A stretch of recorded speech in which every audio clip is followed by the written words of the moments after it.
Welcome back, ladies and gentlemen. We've got Game 3 for our kickoff day of the EU Starladder Season 9.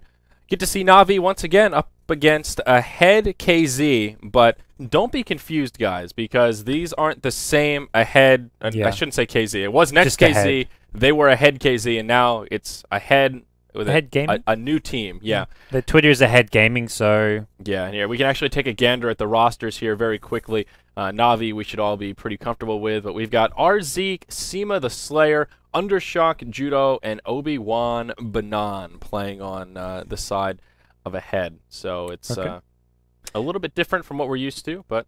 Yeah, Seema led Scary Faces last season in Season 8. They did okay. I think they avoided relegation, which is maybe why we see him leading another team here, because I think they ended up with maybe 6 or 7 wins. They were kind of in the bottom half, but not at the very, very bottom. So right, yeah. They did reasonably enough. Yeah, and that would make sense here. Maybe we can go ahead and just hop right into our draft, as these teams aren't wasting any time. And... Oh, you'll be a happy camper. Oh, and I have them backwards again. You know, this overlay I think is wrong for the way the teams are swapped. On my side, it's opposite. That's why I keep getting it backwards. But there we are. Navi is Dire, ahead of Radiant, and first pick Dazzle. I am happy about that. Straight into minus armor all over. Navi not only get Dazzle, they get a Starladder to go with it. This can be aggressive. This can just destroy some of these heroes. And against like a Death Prophet kind of pushing type lineup, you want to be able to bring them down. You want to focus the DP so she doesn't kill your towers. And minus armor is a great way to do that. You can kind of use like get a Yule Scepter and use that defensively, but it only offers so much against a team like Navi who will just try and overwhelm you. This could be tricky for a head.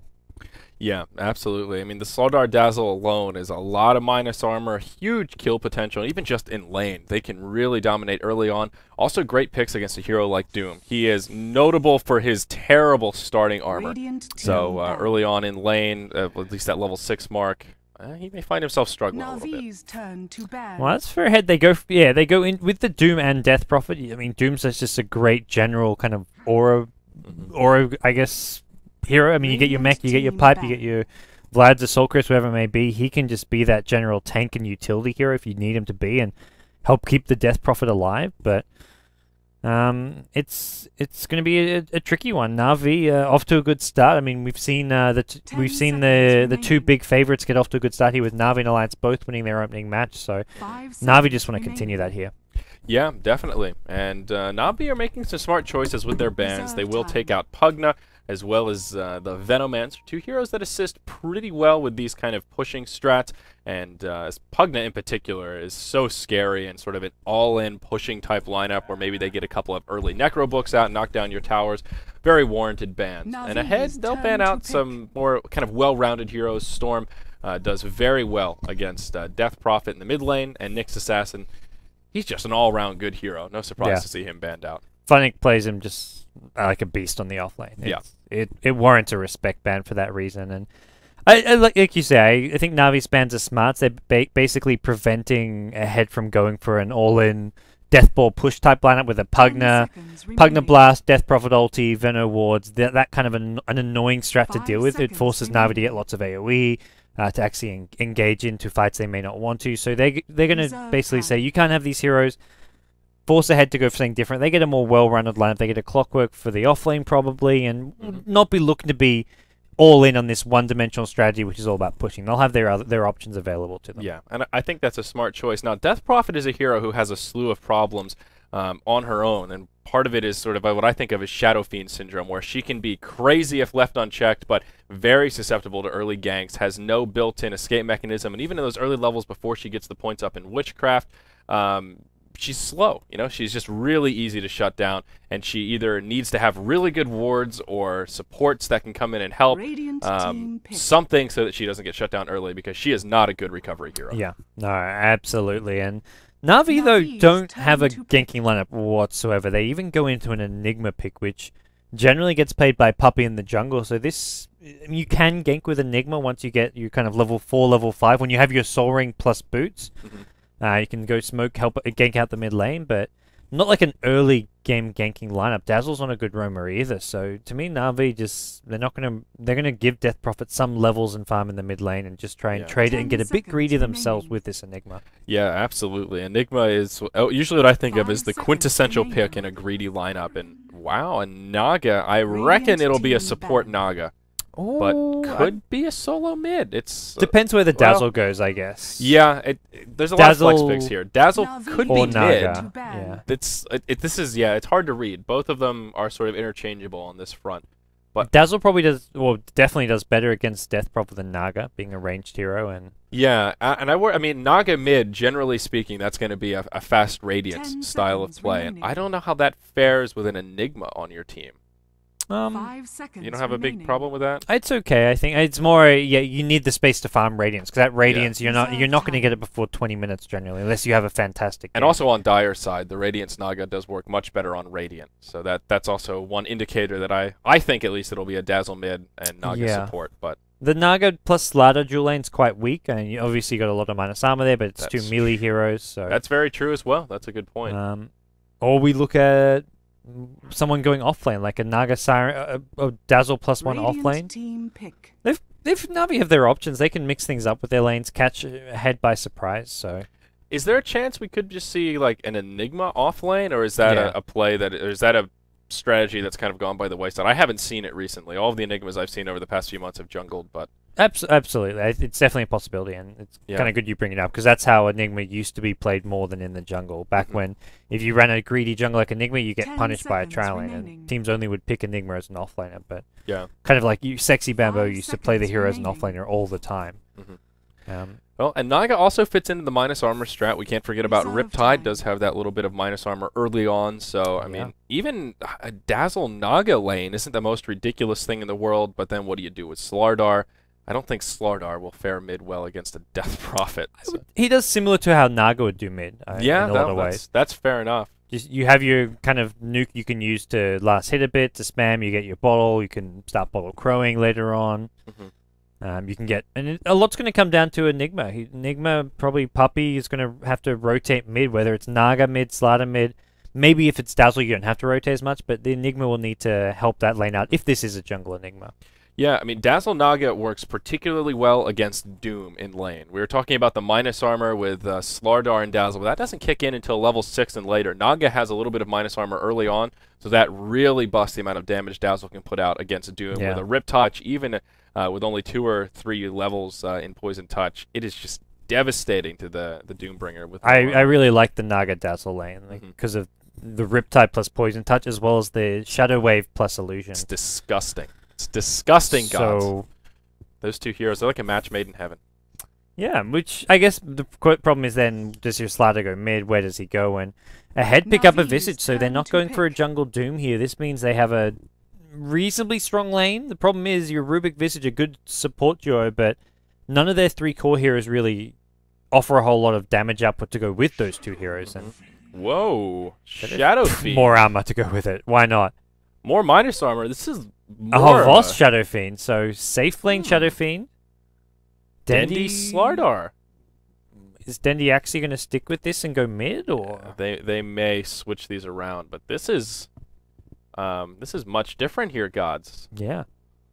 I'm interested to see how things pan out. Okay, they've swapped back. Okay. So, I've never seen a Havos Shadow Fiend. Like, it's such a Dendy hero. Yeah, and a Dendy Starladder mid, that's a little bit strange as well. So I don't know if I haven't seen Navi solo. I mean, Dendy plays so many heroes. He's one of those people that he has his signature heroes that people think of him having, but every now and then, if he needs to be put in a hero he never plays, he will. Like, I still remember at TI, one game they were against an OD, and all the OD counters like Razor, Viper had been banned out.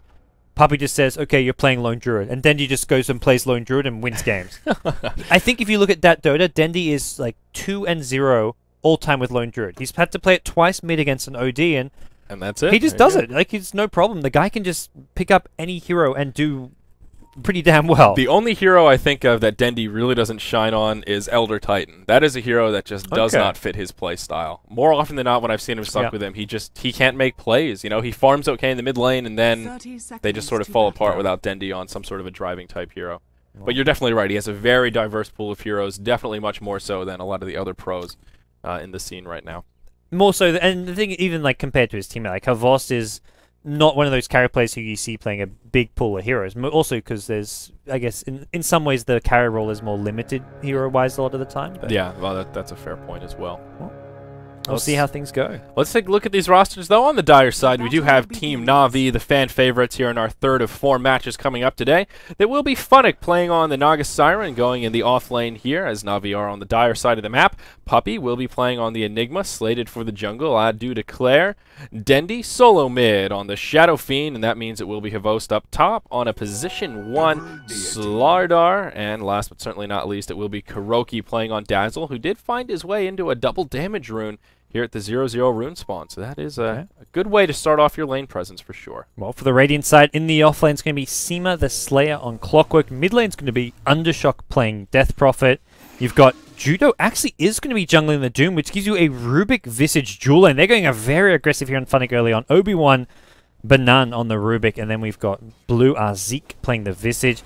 This is... I mean, I kind of talked about these two supports don't have anyone to synergize with to be aggressive in the lane. It looks like Doom was just going to devour a creep and come back. They may get a kill here. They've got a hoof stomp as well. Funnick gets stunned up. Obi-Wan's there. They need the damage from a Soul Assumption, but Visage, level 1, has Grave Chill, and Funnick just tanks this up. Yeah. 6 starting armor on Naga. That's one of the reasons she can hold her own in the offlane. With the poor man shield, those right clicks do no damage. Yeah. Unfortunately, though, he was pooled tangos for the early poor man shield, and is going to have to wait 25 seconds before he can find any more regen. So still not out of the clear quite yet, but he can feel safe, as even though War Stomp is a great ability, Doom's mana pool just can't sustain it. Yep. It's a one and done kind of a deal. That one War Stomp had to get that kill. That needed to be a first blood for Ahead Gaming, I feel. And that's a big loss not getting it. So they're kind of forced to transition into just playing a passive farming tri-lane. They're going to have to give Funnick some okay experience and farm here, even though he's used up his regen. Probably look towards the supports just pulling. Yeah, they've already started the pull. They've got the double pull. They want to hit level 2. So they actually have Soul Assumption. They actually have Lift as well as Fade Bolt on the Rubik. And they can either smoke gank mid now or just look to continue to push Funnick out of this lane. And there will be a battle for the bottom rune, but it spawns up top. Puppy will be the lucky one to pick up an Illusion rune as he moves back into the jungle. A great rune for a jungling Enigma. And makes his farming that much easier now. Some Eidolons coming out. Puppy off to a good start here. Already level 3, has plenty of regeneration left. Usually a good benchmark is if that Enigma is keeping up with the mid-heroes blow for blow in terms of experience, that means Enigma is doing it right. And so far, Puppy is meeting those standards. Yeah, absolutely. And as for taking a bit of a look at top lane, Havos on the slider, he's gone for the early boots here, trying to just... Neither team can really zone out the other team's offlane. Clockwork's bound to get some.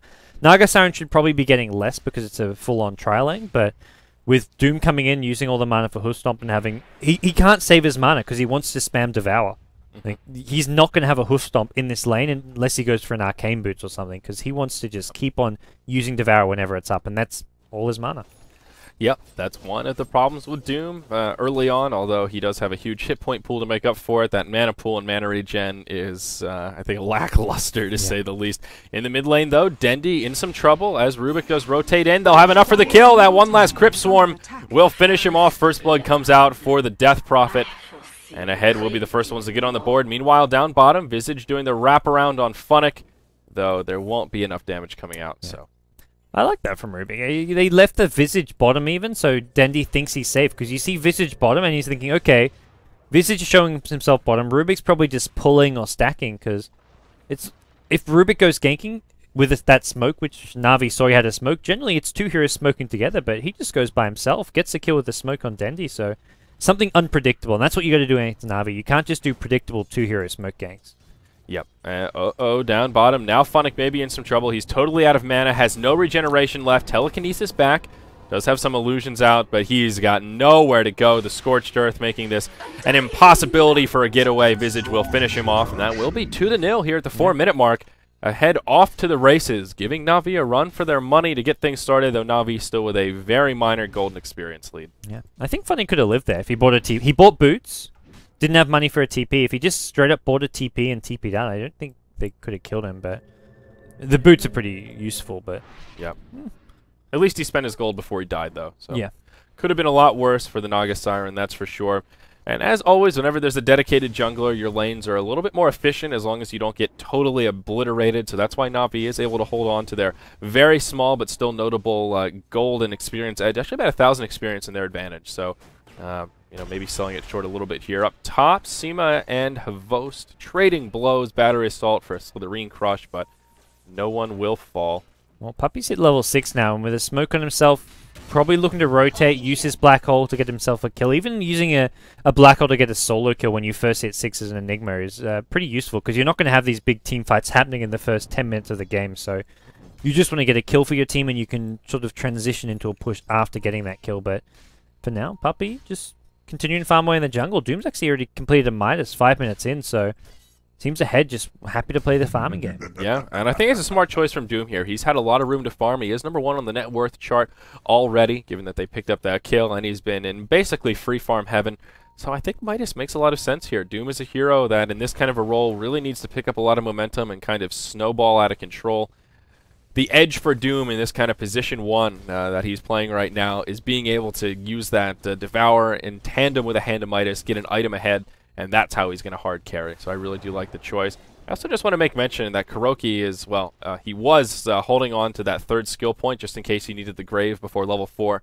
Always a smart Dazzle play to save that extra skill point before you've leveled up Grave, just in case you need it for an unexpected gank. Yep. Well, then he finds himself in inventory coming back in towards the middle lane, and he needs to be careful because Rubik went for another smoke, didn't actually get any kills with it, but he is still nearby, and they want to just keep the pressure up on Dendi, slow down this farm, get kills on the Shadow Fiend, and that's going to cause Na'Vi problems if Dendi can't get off and running with some good farm. And Death Prophet has been doing reasonably well in the mid lane as well, 28 and 6 compared to the 38 and 8 Shadow Fiend. I think about what we would expect. Actually, we'll pick up quite a few CS there, and that'll take him up to 32. But with that First Blood as well, Death Prophet already with phase boots up, really in pretty good shape. Some of Dendi's were also neutrals that he went and got. He's killing like skeletons now, so his is actually somewhat inflated. Looking at the net worth, Death Prophet's a good 300 net worth ahead. Dendi did die, but that's like not that much gold he lost. Like they're probably about even as far as actual farm goes. Yeah, it's more the bonus gold that Death Prophet got because she actually did get the bonus First Blood gold for that last hit. Right. So that's actually really key. Clockwork now has hit level 6, so Sima may start moving around. We see him actually already rotating towards mid. We'll throw a rocket, looking for Dendi. A perfect time for Clockwork to start moving around. Checking Roche just in case Na'Vi are up to something super sneaky, as a number of their heroes are missing off the map. Yeah. But yeah, good time for Clockwork to start moving around. Like I said, I compared Death Prophet to having Shadow Fiend syndrome, and of course Shadow Fiend himself, he suffers from the same syndrome. And if he gets caught by Clockwork, Dendi will be hard-pressed to survive. Yeah, well, have to see where Na'Vi look to go with this. Puppy's got himself a decent amount of farm now in the jungle. He's been left untouched, up to 1100. He probably looking at a mech rush. The one thing you can do is get a medallion first. It can help maybe for an early Roshan and just give you a bit of extra burst damage. But I imagine it's going to be a mech somewhere in there. Whether he gets a medallion first, not worth to see. And there's that hook shot onto Dendi, connects inside the cogs, and exactly what we would expect. If Dendi gets caught, there's just no way a Shadow Fiend can survive that kind of an assault. DP even using the Exorcism here, and will do a bit of damage to this tier 1 mid. Yeah, I don't think she will get this here, but any damage you can do, and just maybe the next Exorcism you're looking at getting that tier 1 tower. And bottom lane, ahead of 3 heroes here. They want to pressure this lane as well. Funnick has got himself up to level 7, actually, so he's done a good job down here. Max mirror images, so going for a different build to what you'd normally see, where you just go for the Riptide, even as an offlaner. So just making these illusions just that much tankier. Yeah, I like the idea of a value point in Ensnare. I guess at level 1, 2 seconds isn't that detrimental, but even just having the ability to interrupt ports, channels, all that stuff, I'm a fan of that value point. But I guess in this scenario, he feels mirror image makes more sense. Well, Na'Vi going for a counter push of their own here at the top lane. They're actually having a much better job at this than what Ahead are doing at bottom. And Clockwork's here, but he's been amped up, so any kind of opening he looks for, Na'Vi will spot as well. Top tier 1 taking heavy damage. Glyph comes out, but they will secure this kill as supports do come inbound. Rubik getting zoned out by the Eidolons, and we see Clockwork. Well, he's not going to be able to do a hell of a lot either. Although Clockwork has some levels, his farm is very lackluster here. Oh, down bottom? Okay, never mind. Funnick poured it in, and I thought they may hop on him. As Doom is level 7, so obviously the ultimate is online. He does have the critical strike and pack leader's aura already. Yeah. So potential for him to pick up a kill pretty easily. Slarddar's picked up Merlini's favorite item. Got the old Vanguard going. Vanguard on Starladder is another one. There's three really core heroes: Starladder, Bristleback, and Axe. I would say are kind of the three where I think Vanguard is. You could almost label a core item. Yep. If you're a Vanguard hater, and it just has to do with the timing. Since Savos got the Vanguard complete with power treads before 10 minutes, that's huge. He is so tanky right now relative to everyone else. So yeah, he can just take whatever fight. Well, Clockwork with max battery assault, if he isolates Starladder, can still cause him some problems with one other hero. But yeah, definitely. But it's, I mean, have the burst damage to still kill off a Vanguard Starladder if he gets too aggressive, which Havos sometimes does. You've got your Visage, Soul Assumptions. You've got Familiars coming into play now, so not the worst lineup to have against a tanky hero like Starladder. Problem is Na'Vi can take Roshan whenever they want. They're already rotating Starladder out. They've got Smoke and they're pinging Roshan, so I think they might be going for Roshan. They could look for a kill first, but Roshan is just going to be so easy for this lineup to take. Yeah, Puppey has about 2,300 gold in the bank. He still hasn't committed to a mech or a medallion either way, but with Starladder, you really don't even need either of them. You have that luxury of amplified damage, just doing some work. I imagine at this point it's a mech. If it was going medallion, he would have already bought it, would want it for this Roche, so I imagine we see him pick up a complete mech. He's just 50 gold short of it. This Blink Dagger Enigma is not really something that you see happen all that often, going for that straight Blink Dagger. Yeah, definitely. More of a, I think of that as kind of a pub stop build, not really viable and competitive. It will be scattered out by a rocket flare. Roche very low. Na'Vi are committed. We see Puppey positioning himself to try and grab a black hole. Roche will fall, and the Aegis will get picked up by Shadow Fiend. Yeah, and Shadow Fiend invisible actually intercepts the hook shot. Oh, wow, that was a huge play. Very unfortunate for Seema. Does break them up a little bit. And Puppey just looking for the opening. He may have had him there as a head. We're all grouped up, but doesn't risk it. And that is a money invisibility rune right there. That's huge here. Just interrupting that initiation. Dandy's going in. He's got the Aegis. He just 3 shots the Visage there. 3 right clicks was all he needed. That minus armor. Even 1 point in presence of the Dark Lord now. Visage just melted. Yeah, that's 0 base armor. And Visage only with the 1 point in Gravekeeper's Cloak. That was just filthy. Yeah. Well, ahead will now pressure the Tier 1 tower mid. Glyph has been popped by Na'Vi, and I don't know, can they save this tower? Dendy coming in will do some damage to the Clockwork. Perhaps just looking for a deny. Not much else he can do here. And will maybe zone out the Death Prophet. She's going to stand her ground maybe a bit longer than she should, but they do secure the last hit on the tower. Judo does not have a Doom available, and he'll take a lot of damage here as well. Clockwork in the front lines. Battery Assault on. No hookshot available, and completely out of mana. That was really well played by Head. They got the tower. They didn't get killed by Havost, who TP'd in. They chain stunned the telekinesis onto Dendy, so it stunned both Havost and Dendy, and they also timed the last hit. So nice little victory for them at the mid lane. They do lose their Tier 1 bottom tower, but that's as good a trade as they're going to get considering what Na'Vi's farm and items look like right now, not to mention Dendy. He's got the Aegis. Yep, and Puppey's still holding gold. 3.2k gold. Yeah, interesting. I'm still very curious what he's going to grab. That Rubik gets 2-shotted by an amp damage plus Shadow Fiend right click. Oh, God. That's really scary. I mean, he just has no items to his name, but around the backside, Puppey and Kuroki in the Radiant Jungle. Puppey does take a hook shot to the face. Shallow Grave comes out. That will keep him alive. Havost, he'll be the one to take the Doom ultimate. And now, Cena will try and trap in the Dazzle. He throws a Shadow Wave. That heals him up. Puppey can come back with the Black Hole. That saves Kuroki. Now on the backside, Dendy just destroying team ahead. Clockwork and Visage will fall to his wrath. He'll proc the Aegis as he comes back up. Telekinesis, there is support nearby. Dendy, not out of the clear yet, will actually go down. Visage grabs the kill. Now Puppey taking some damage. The Exorcism from this Death Prophet just doing a lot of work in this fight. Still a good exchange for Na'Vi, but they did lose their Shadow Fiend, which hurts quite a bit. Yeah, Puppey just let out a spiteful black hole there on the Clockwork. Clockwork hookshotted him, and he just turned around and said, "I'm just going to solo black hole you." And it was to help save Kurokai, which makes it probably worth it because he gets a few extra heals off. Make sure he could potentially have a grave to save Dendy. Unfortunately, Dendy was already dead, but it's still, yeah, Na'Vi, they had the numbers advantage. They had the Aegis on their side. Winning a fight there was just going to be an impossible ask to begin with. And yeah. So Funnick is going for the mech here. He's the one with the buckler. Puppey could even just go like straight Necro 3 if he wants to. Straight BKB. Straight BKB, yeah, that's sort of what I was thinking. There's a lot to go through the BKB with both Doom as well as Hookshot. Yeah. But that's a really good point, actually. Not the best BKB game for sure. The Doom's so far been going on to Havos on the Starladder. Uh-oh, Hookshot in onto Havost. Funnick will be nearby with the Song of the Siren. He can't. Okay, he can sprint out now. Middle tower A little bit of a close call there, but they will make it out. Good use of the Naga ultimate. And Kuroki does take a little bit of harassment as well, but Ahead will not be able to secure a kill. Doom is up, or pardon me, Mech is up on Doom. So that is a good team fight item in Death Prophet, going for that movement speed build. Has power or phase boots now with the Yule Scepter of Divinity. All right. Yeah, the Yules will help a lot. You can use it to dispel the amplified damage and just stop it chasing. Against a non-BKB Starladder, this will help a lot. Puppy's in big trouble here. He doesn't have a port. He doesn't have a blink. He'll move into the trees, and wow. He's found a hiding spot. He jukes it. Look at this. Found himself a little home. Lonely Enigma crafting a log cabin here in the woods. He will just right-click the BKB, so that's what he was pooling for. Okay.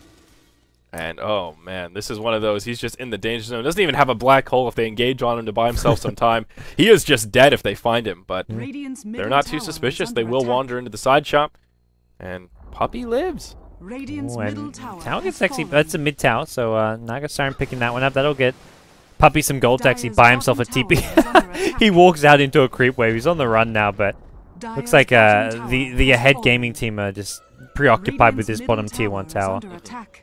And they do blow the Exorcism for that tower. Probably unnecessary. With DP, I always find it's better just to save that ultimate until you're going to push the tier 2 until you think a team fight is coming. Because now, yeah, they'll do a lot of damage to this tier 2, but a fight's going to break out. And Exorcism's done in just about 5 seconds. Right as Na'Vi are coming in for a fight. And that's obviously not ideal for Ahead. And Snare to start things off onto the Doom. He does have the ultimate available, but he'll just get obliterated as this fight starts. DP forced to head for the hills. And she'll survive at least for now, but Na'Vi hold their tier 2, and they get a kill on Doom. Yeah, they can just push on as well. Now, this tier 2 bottom tower already down to 360 HP, so with Black Hole back up for Puppy, with the BKB being flown out. And a blink on Starladder. Oh, yeah, I think Na'Vi just look to take fight after fight now. They know Death Prophet ultimate's on cooldown for a bit longer. I don't see any way Ahead defend this tier 2 tower, and even the other tier 2 towers, when Na'Vi go for them, you have Exorcism up. I don't know if it's going to be enough. Yep. Shadow Blade and a double damage up on Dendi now. The mech is in the inventory of the Naga Siren. They really have everything they need to take these fights. Even Dazzle, he's level 9 and is going the more passive Dazzle build. Only 1 value point in Poison Touch, but Graves sitting level 3, and of course Shadow Wave is level 4 here as he is sitting level 9. So I don't know what else Na'Vi could be waiting for at this point, and they'll take that as a sign to press forward into this tier 2. Glyph available. Hook shot in. Will connect with Havost and Dendi. Both of them stuck inside the cogs. The silence comes out from the DP. And Dendi and Havost taking a lot of damage here. Dendi the first to fall. Havost goes down shortly after.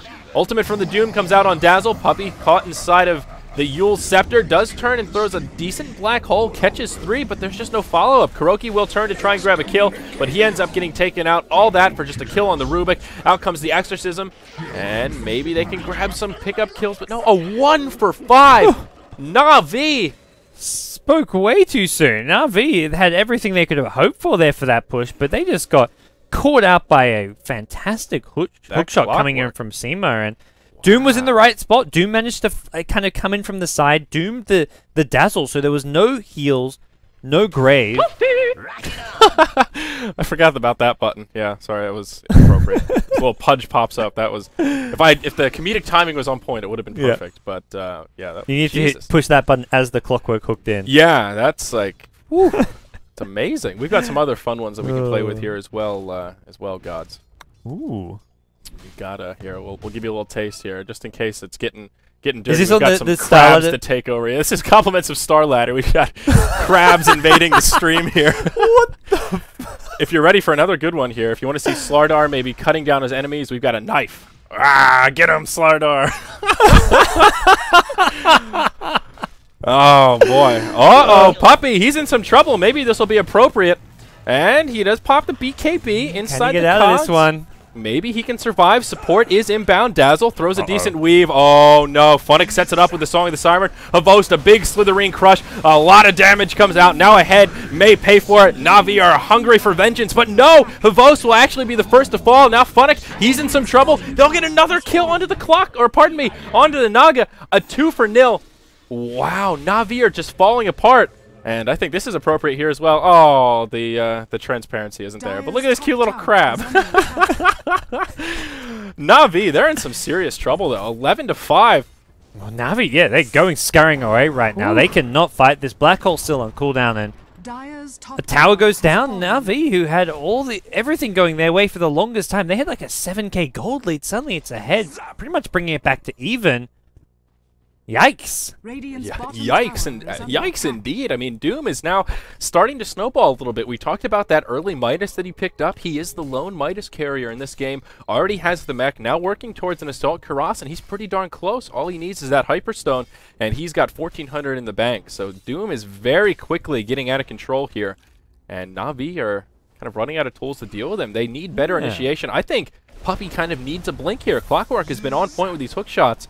Puppey just needs to find a way to be the initiator, so Na'Vi won't be the ones getting initiated on. Maybe even Naga with a blink would come in handy here. Yeah, I think that Na'Vi are just thinking, hey, we've got a Song of the Siren to set up a black hole, but you're not going to be able to catch everyone end of the day. And you've got Doom, Clockwork, both who go through BKB. Rubik, who can steal the black hole almost guaranteed. So it's just tricky for Na'Vi. I think the one big thing that they're going to have to wait for at this point is BKB. Not just on Dendy, but even Havost on the Starladder. They really need these BKBs to be able to fight. They're just melting when they get caught in the cogs. I mean, if you get hooked cogs, they're dying. If you have a BKB, you can at least stay alive, and you'll still take damage from the Death Prophet ultimate, but that's about it.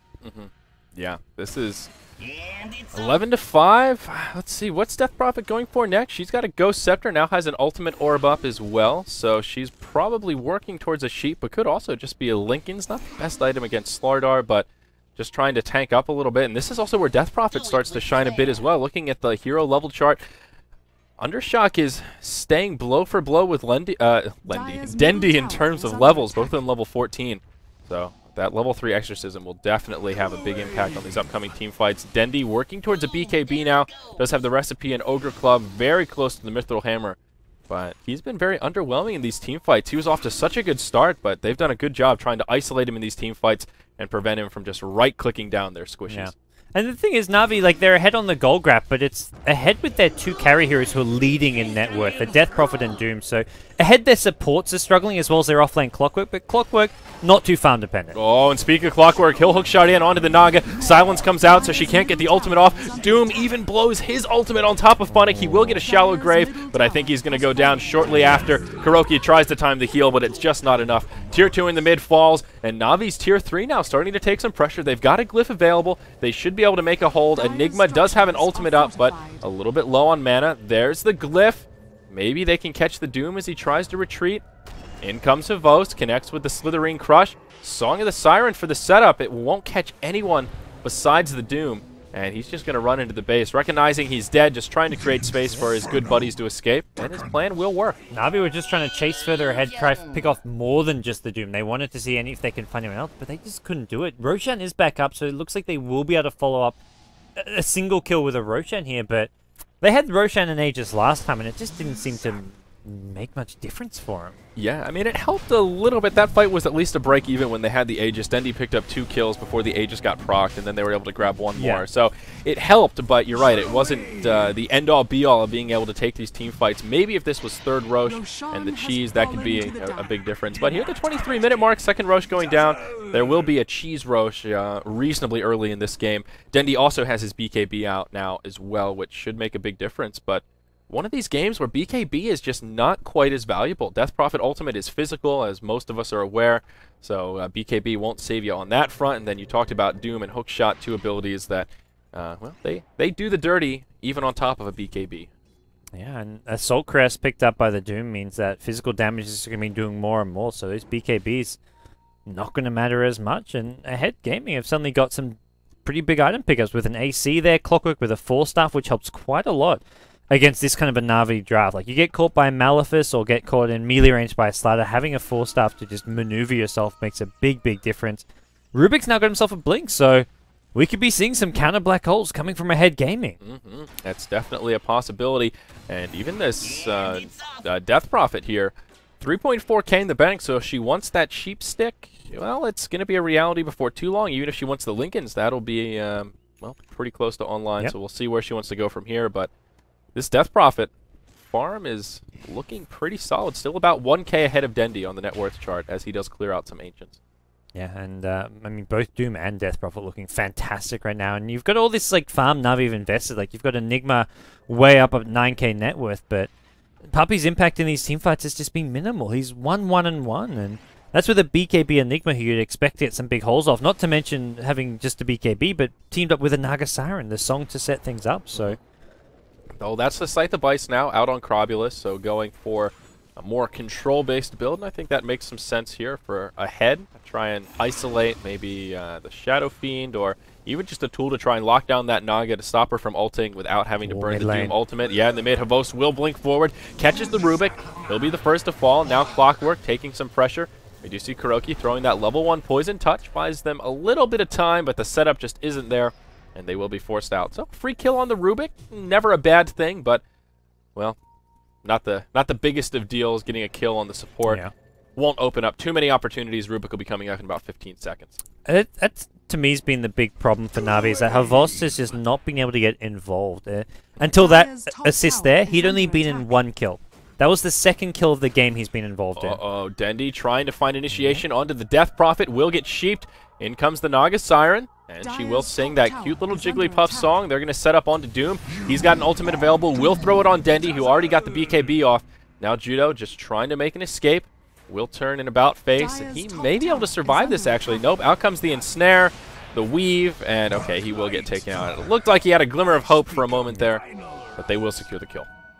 All right, well, Na'Vi may look to try their luck at this top lane once again. Now, they have still got the Aegis. They haven't got BKB, though, on the Shadow Fiend, but I guess Aegis is just as good. He's going to farm some familiars in the river now. And hook shot in onto Havos in the mid lane. The sheep stick. There's a little piggy. Oink, oink, oink. And yeah, Starladder will bite the bullet. BKB was just about to arrive. Oh, that's so bittersweet.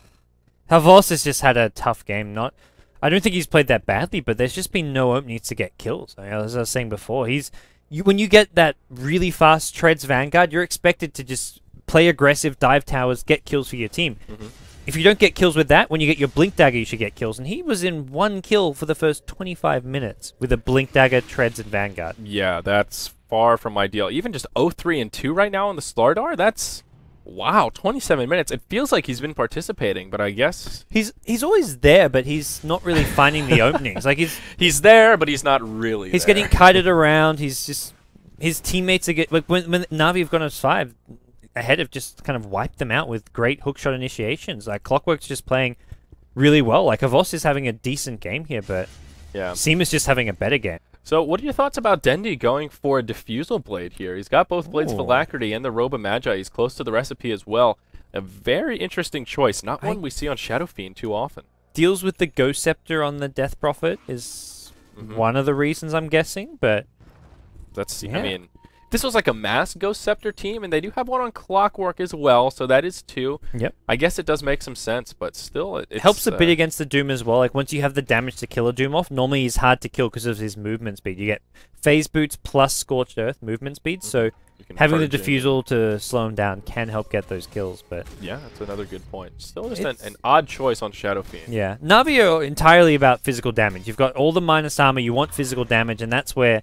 You don't want them being able to pop these Ghost Scepters to escape. That's where I guess the Diffusal Blade comes into play. And I suppose it stands to reason that more Ghost Scepters will be coming onto the field as this game continues. So one of those kind of preemptive pickups as more of the physical immunity becomes a reality here. One of the other interesting statistics to take a gander at is this Crobulus. 5-0-6 right now. The only one to not concede a death. And that's good news. For Team Ahead. She's just been able to keep that momentum rolling. Another 2,500 gold sitting in the bank right now. Actually rather curious to see where she goes after this Ghost Scepter, or after the Sheep Stick now. I'd love to see something like a Skadi. I think Skadi is kind of like a... Oh, yeah? In some ways, it's similar to a Heart. It gives you lots of tankiness, but the actual slow will help a lot against heroes like Starladder, even Shadow Fiend to some extent, and I think the Skadi could be a nice little pickup, perhaps. Yeah. Either that, or you go for like a Shiver's Guard. You get the armor as well as the attack speed slow. Yeah, Shivas will not be bad here against the Shadow Fiend and Starladder. That aura definitely comes in handy, and armor never a bad thing against the minus armor strat. very quiet kind of mid-game here as we're about to approach the 30-minute mark. Funnick has now picked up Drum after Mech. Very interesting here. He would have been a good diffusal buy. That's where Yeah. Dendi getting the diffusal is a bit interesting. Like you'd expect, with this being such a slow passive mid game, like you mentioned, you'd expect Na'Vi to want to build towards the ultra late game. Get Dendi, I don't like Butterfly, Satanic, Daedalus, but going for Diffusal Blade, which your Naga Siren could have got.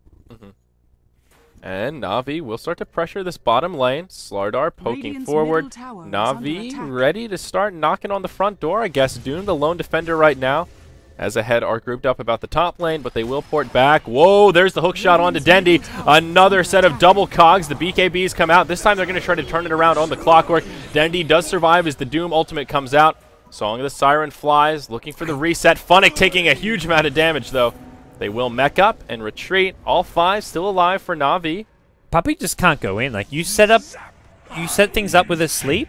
Puppy could have gone in and black holed those 3 heroes there, but Rubik was not one of those 3 heroes. Rubik gets a free black hole steal and counter black hole if you go for that 3-man black hole. So Puppy just, I don't know. He's going for Lincoln's, I guess. That's what this ultimate orb is probably for, so he can actually get a black hole off. Yeah.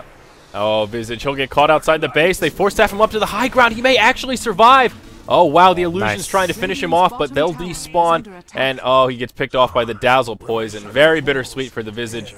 Almost survives, but will end up falling in the end. Also important to note, I guess, worth noting here, Diffusal does get rid of the Sheep buff, the Hex. You can cleanse your buddies, but Dendi is generally going to be that target of choice for the Hex, so not really the most useful for him to be the one that has it. Again, going back to your point of Naga seems to be the more sensical choice. Sensical is not a word. The choice that makes more sense. Well, we're going to see. It looks like Kuroki's finished off an Aghanim Scepter with his... I love Ags on Dazzle. The AoE boost as well as the extra duration is just insane. Yeah, it's really quite good. And also it gives Dazzle a little bit of survivability. I'm a big fan of Lincolns on Dazzle if you have a lot of extra gold. It's not the best support item if you're in like a position, pardon me, like a solo mid Dazzle. Lincolns can be really good, especially thanks to the changes where you can buff it on allies. It makes it much more of a choice for supports. But it's a similar feat. I like the Ag's choice as well. Very, very smart choice here. All right, well, we'll see ahead, looking to move out here. They've... no Aegis on the Na'Vi side. They have got the BKBs, and while Puppy doesn't have a Lincolns, maybe they want to try and take a fight here, but they've got a lot of gold up their sleeves here, so they've got buybacks, but at the same time, they probably want to buy these next few big items before they fight. I think it's better they actually have a Shiva's Guard, and they have Death Prophet's next item before they take these fights. Doom is pretty close to the Shivas now, just about 500 until he can grab the staff. And yeah, I'm still very curious to see what Death Prophet does next. We were talking about Shiva's being a good option. Maybe she is just going to pull for that Scotty like you were talking about. The more I think about it, the more it kind of makes sense. Another tool that if Na'Vi is too far forward, the slow will make the escape more difficult. And it'll also give, I keep wanting to say Nature's Prophet, Death Prophet, the ability to tank up a little bit more, which she could use. I mean, she doesn't have the largest HP pool right now. Well, Na'Vi just happy to sit back, they're waiting for the next Roshan. They've actually got a really nice ward in the ahead base here, so they get pretty good information about what they're up to. They've got wards around the Roshan pit, so they're pretty much prepared for this Roshan here. They're constantly leaving summons in there, waiting for it to respawn, and ahead, they know it's coming too. They're spamming that rocket flare at the Roshan pit. Problem's going to come when Roshan actually respawns, if they can actually contest it, because Na'Vi will kill Rosh so in quickly. Like 5 seconds flat with all their minus armor. It's a little bit insane. Knowing that Roshan isn't up though, ahead will use the Exorcism to pressure the top tier 2 tower. They force out the glyph from Na'Vi. Around the backside, Funnick is invisible. Puppy. Oh, it's up already. Yeah, this is... I don't think they can deal with this the sleep black hole now. They'll have to use... Well, Hookshot can still be used. Funnick looking for a setup. He does have the ultimate available. There it is, Song of the Siren. He's taking a lot of damage from the Exorcism though. Funnick almost in, well, definitely in some trouble. The mech comes out straight away. There's the black hole. Does connect with Doom, Clockwork, and Death Prophet. This is the fight that Na'Vi have been waiting for. They secure the kill on Doom. Down goes the Clockwork. Undershock stays alive, compliments of his Yules. But for how long is the question. He'll burn the sheep stick, but he falls. That mega kill goal goes out the way of Dendi. He gets a kill on Visage as well. Now Rubik's in trouble. He'll survive. Knock him up. Cut him down. Na'Vi finally finding that team fight to regain some momentum. It was largely the Lincoln's timing, but he stopped Rubik from stealing Black Hole, but like looking at that fight, if Rubik steals Black Hole, I think Ahead still lose the fight. I don't know if it would have turned the fight around because they just got completely overwhelmed there. Dendi with a BKB just in the front lines doing a ton of damage, and Havos just finally coming into play there. That's the first fight where I really feel Havos just went to town on Ahead Gaming, and well, we'll see Na'Vi fold up with tier 2 towers as well as not just mid, but possibly top as well. Yep. So tier 2 tower in the mid will certainly fall. There is a glyph available for the Radiant, though I think they'll probably want to save it in case Na'Vi try and press into the tier 3s. They will clear out the top tier 2 also, so yeah, huge swing of momentum in terms of gold and experience. Na'Vi now about 14,000 experience ahead, somewhere about 7,500 gold. It may jump once again as all that tower gold upgrade or updates, and they will just move straight into the Roche pit. And I don't think Ahead can contest. I'm sure they're suspicious that Na'Vi are up to no good in the Roche pit. There's the rocket to scat it out, but they smoked. I'm surprised they know Na'Vi's lineup can kill Roche instantly. I don't think it was worth smoking and going for this. Yep. No way they were going to get there in time, but now there's the initiation. Hook shot in, will connect with 3. The sheep stick onto Dazzle, will buy them some time, but Clockwork will get melted. Dendi falls now after finishing off Rubik. That procs the Aegis. Ahead are not in a good position to take this fight. Naga Siren does have the ultimate on, does buy them some time, but still the Death Prophet ultimate is flying.